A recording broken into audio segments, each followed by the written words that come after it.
ጤና ይስጥልኝ ሁላችሁንም። ለዛሬ የምንመለከተው ዲኤንኤስ ወይንም ዶሜን ኔም ሲስተም ምንድነው እና እንዴት ነው የሚሰራው ስለሚለው ይሆናል። በትዕግስት ከመጨረሻው ብትከታተሉኝ ይጠቅማችኋል። ይህንን ቻናል ከዚህ በፊት ሰብስክራይብ ካላደረጋችሁት ሰብስክራይብ እንድታደርጉት ማሳሰብ ፈልጋለሁ። አብራችሁን ቆዩ። በኔትወርኪንግ ዓለም ኮምፒውተሮች እንደ ሰው በስም አይጠሩም፣ በቁጥር ነው የሚግባቡት። ምክንያቱም ኮምፒውተሮች እና ሌሎች ተመሳሳይ መሳሪያዎች በኔትወርክ ውስጥ የሚነጋገሩበትና እርስ በርሳቸው የሚለያዩት እንደ አይፒ አድሬስ ያሉ ቁጥሮችን በመጠቀም ነው። በሌላ በኩል ሰዎች ከቁጥሮች ይልቅ ስሞችን መጠቀምን ለምደዋል። ይህ ሲባል ከሌላ ሰው ጋር በቀጥታ ይነጋገሩ ወይም የአንድን ሀገር ወይ ደግሞ ቦታ ወይ ደግሞ እቃዎችን ከቁጥሮች ይልቅ የሚለዩት በስም ነው። ስለዚህ በሰዎችና በኮምፒውተሮች መካከል ያለውን የግንኙነት ልዩነት ለማቃለልና ግንኙነቱን የበለጠ ቀላል ለማድረግ የኔትወርክ ኢንጂነሮች ዲኤንኤስ የሚባል ነገር አዘጋጁ። ዲኤንኤስ ሲተነተን ዶሜን ኔም ሲስተም ማለት ሲሆን ይህ ዲኤንኤስ በዋናነት የሚሰራው የዶሜን ስሞችን ወደ ቁጥሮች መፍታት ወይም ሪዞልቭ ማድረግ ነው ማለት ነው። የበለጠ ለማብራራት የዶሜን ስሞችን ወደ አይፒ አድሬስ ነው የሚቀይረው። ስለዚህ ዌብ ብራውዘራችን ላይ የአንድ ዌብሳይት የዌብ አድራሻ በምናስገባበት ወቅት ይህ ዲኤንኤስ የተባለው ያስገባነውን ስም ወደ ቁጥር የመቀየሩን ስራ ይሰራልናል። ምክንያቱ ደግሞ ኮምፒውተሮች የሚያውቁት ብቸኛው ነገር ቁጥሮችን በመሆኑ ነው። ስለዚህ ወደ አንድ ድረገጽ መሄድ ፈለግን እንበልና ዌብ ብራውዘር ከፍተን የድረገጹን ዶሜን ኔም ወይንም ስም እናስገባ። ለምሳሌ yahoo.comን እንጠቀም። የያሁ ድረገጽን ለመክፈት በትክክል yahoo.com ብለን መጻፍ አያስፈልገንም ነበር። በምትኩ የአይፒ አድራሻውን ተጠቅመን ማግኘት እንችል ነበር። ይህ የሚሆነው ግን የአይፒ ቁጥሩን ካወቅን ብቻ ነው። ነገር ግን እኛ ሰዎች ቁጥሮችን መሸምደድ እና ማስተናገድ ስላልተለማመድን፣ በተለየ ደግሞ ኢንተርኔት ላይ በሚሊዮን የሚቆጠር ድረገጾች ሲኖሩ በምትኩ ዶሜን ኔም መጠቀም እጅግ ይቀለናል። የጻፍነውን ዶሜን ኔም ዲኤንኤስ ወደ አይፒ ቁጥር የመቀየሩን ስራ እንዲሰራልን ማድረግ እንችላለን። ወደ ምሳሌያችን ስንመለስ ዌብ ብራውዘራችን ላይ yahoo.com ብለን በምንጽፍበት ወቅት ዲኤንኤስ ሰርቨሩ ከyahoo.com ዶሜን ኔም ጋር የሚዛመደውን አይፒ አድሬስ መፈለግ ይጀምራል። ልክ እንዳገኘው ኮምፒውተራችን ከያሁ የድረገጽ ሰርቨር ጋር መገናኘትና ድረገጹን ማሰስ ይጀምራል ማለት ነው። ስለዚህ ዲኤንኤስ በመሰረቱ ልክ እንደ ስልክ ኮንታክት መመዝገቢያ ወይም ፎን ቡክ ነው የሚሰራው። ለምሳሌ ስልክ ላይ አንድን ቁጥር ስንፈልግ መጀመሪያ ቀጥታ ቁጥሩን ሳይሆን ስሙን ነው የሚፈልገው።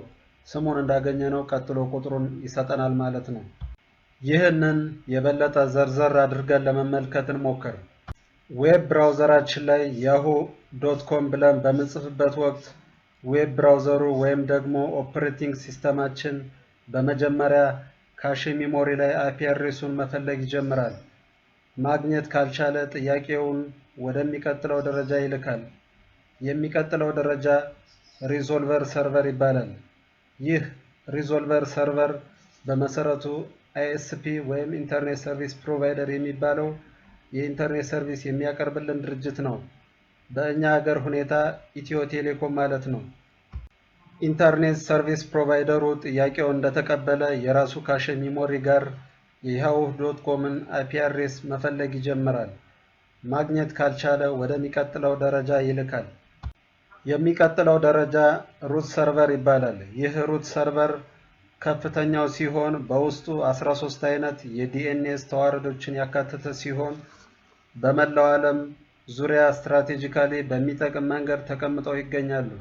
እነዚህ ሩት ሰርቨሮች የሚተዳደሩት በ12 የተለያዩ ድርጅቶች ሲሆን እያንዳንዱ ሩት ሰርቨር የራሳቸው የሆነ የተለየ አይፒ አድራሻ አላቸው።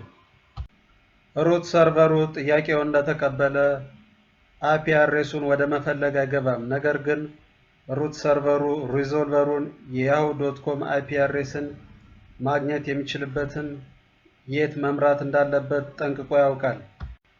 ያ ማለት ሩት ሰርቨሩ ሪዞልቨሩን ወደ ቲኤልዲ ወይንም ቶፕ ሌቨል ዶሜን ሰርቨር ወደ ሆነው በአሁኑ ሁኔታ ወደ .com ዶሜን ይመራዋል ማለት ነው።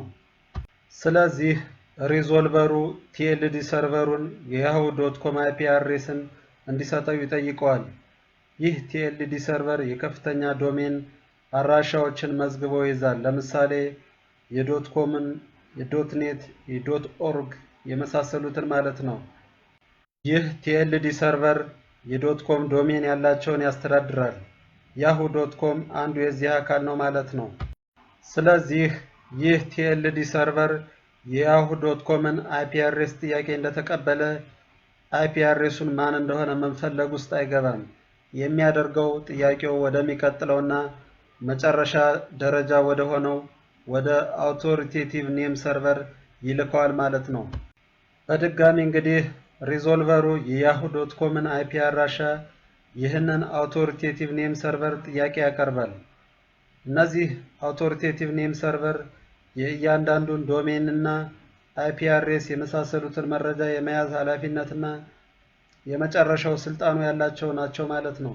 ስለዚህ አውቶሪቴቲቭ ኔም ሰርቨሩ ጥያቄውን ተቀብሎ የያሁ.comን አይፒ አድሬስ ለሪዞልቨሩ ይመልሳል ማለት ነው። በመጨረሻም ሪዞልቨሩ የያሁን አይፒ አድሬስ ለኮምፒውተራችን ምላሽ ይሰጣል። በመቀጠል ኮምፒውተራችን የያሁን ድረገጽ መገልገል ይችላል ማለት ነው። እዚሁ ጋር ሌላው ማወቅ ያለብን ጠቃሚ ነገር ሪዞልቨሩ ማለትም ኢትዮ ቴሌኮም የያሁን አይፒ አድሬስ እንዳገኘ የራሱ ካሸ ሚሞሪ ጋር ያስቀምጠዋል። ይህም በቀጣይ ተመሳሳይ ጥያቄዎችን ከሌላ ኮምፒውተር ቢመጣ የበፊቱን ተመሳሳይ ሂደት መሄድ ሳይጠበቅበት በቀላሉ አይፒ አድሬሱን መመለስ ይችላል ማለት ነው። ዲኤንኤስን በተመለከተ የእስካሁኑ ነበር። እስከ መጨረሻው ተከታትላችሁ እንደወደዳችሁ ተስፋ አደርጋለሁ። ለዚህ ቻናል አዲስ ከሆናችሁ ሰብስክራይብ በማድረግ ማበረታታት ትችላላችሁ። በሚቀጥለው በሌላ ርዕስ እስከምንገናኝ መልካም ጊዜ